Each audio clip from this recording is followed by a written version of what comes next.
All right, everybody, welcome back to another episode of the Mainly Hoops podcast. We're still covering the Big Ten, any transfer portal news. We've got Michigan State we're diving into today. We're going to start with Cody. Cody, who do you think is the best transfer Michigan State got this offseason?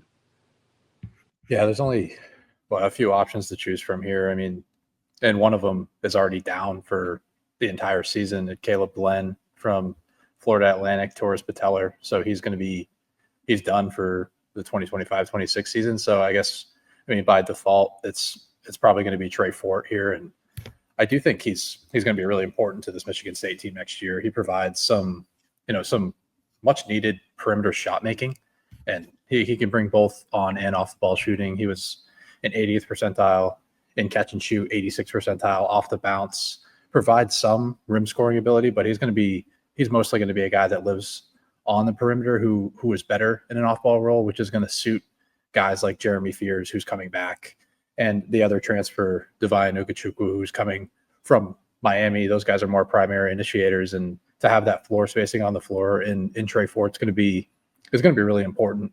He struggled a bit in his 1 year in the power conference ranks at Mississippi State before going back to Sanford, but he just didn't really get all that much opportunity at Mississippi State. So I'm not going to put too much stock into that. He only averaged 5 points per game in 11 minutes, shot 38% from the floor in 20 games. But I'm not too worried about that because diving into the film when he was at Sanford, I think he's ready in the second time around going to the power conference ranks. And he has a good lift with a high release is going to allow him to translate, especially with taking guarded jumpers. And he just shot it much better overall last season. But just looking at the rest of this roster at this point in time, I think Ford is going to play a major role in the shot making department. It's an area that they struggled in last year, and he's probably the most talented off the catch or the most talented secondary role player that they've had in the last couple of seasons. So I would definitely say Trey Fort is the best get. Marcus, do you agree? How do you feel about these transfers? Yeah, to Cody's point about Caleb Glenn, he probably would have been my answer. Bigger wing, 12, 13 points a game, shot the three, I think around 41% last year. So another guy that would have added to some floor spacing for them. Him and Fort, is clearly a point of emphasis for Tom Izzo this offseason. Last year, like Cody said, that was an area they struggled. They shot just 30.8% from three last year.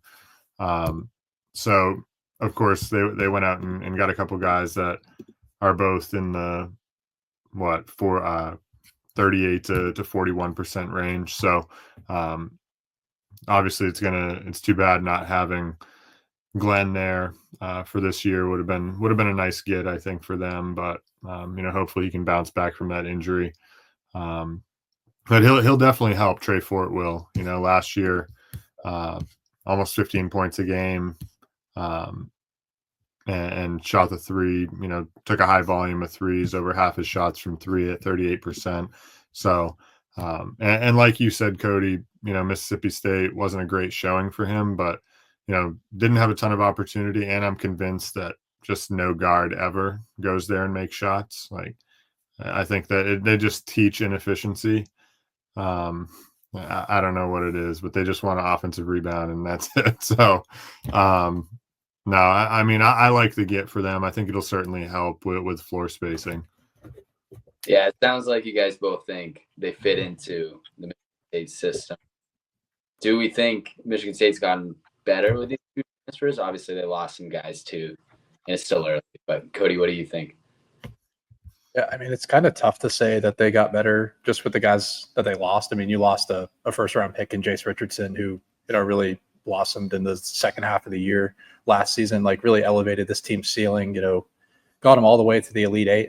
There was a great all-around team, but his shot-making ability really, got them over the hump to get them to that point. And, I gave him a lot of credit for what they were able to do. So it's going to be really tough to replace that. And Trey Fort doesn't necessarily replace all of that shot making, but it's a good step in the right direction for where this roster was going to be at.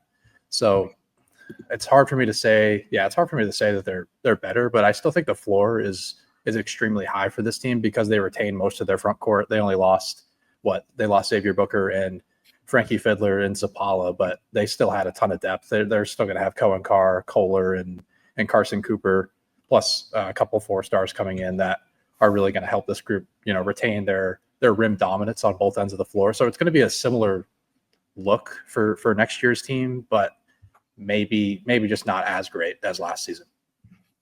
Marcus, what are your expectations? Yeah, I mean, their ceiling is lower.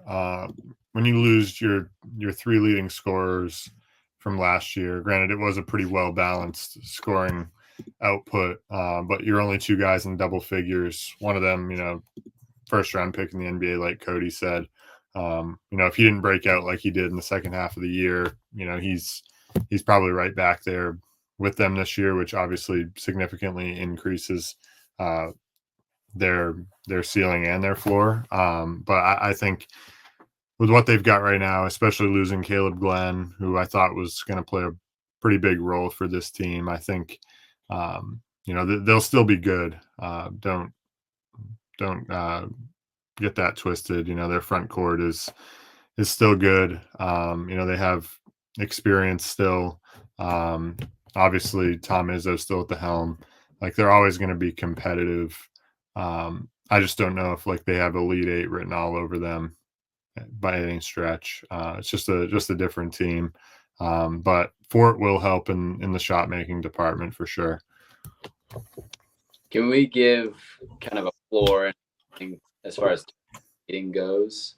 Cody, we'll go with you. Yeah, before that, I'm just going to talk about Ugachukwu just a little bit.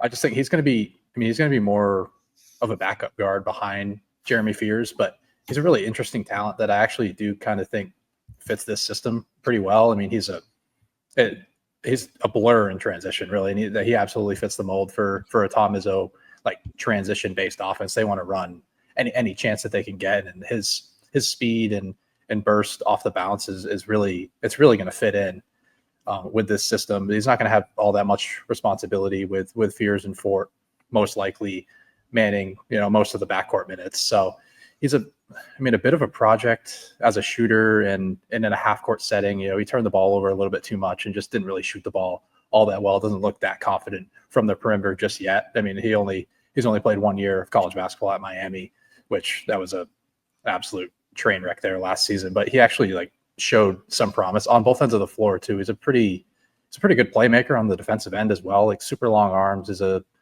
good athlete for being 6'3", good vertical athlete as well. So I think Ugachukwu kind of fits the system as well, and he's more of I think he's a little bit more of a long-term project if they can keep him around for a couple of years. Maybe next year turns into the season where he could kind of break out. He's an interesting talent, but as to your question, I think I would say their floor is probably 8-9 seed. They the couple years prior to when they were prior to being a 2 seed last season, they kind of hung around in this 8-9 game, and we always expected to watch them in the first game of the tournament every single year in that 8-9 slot.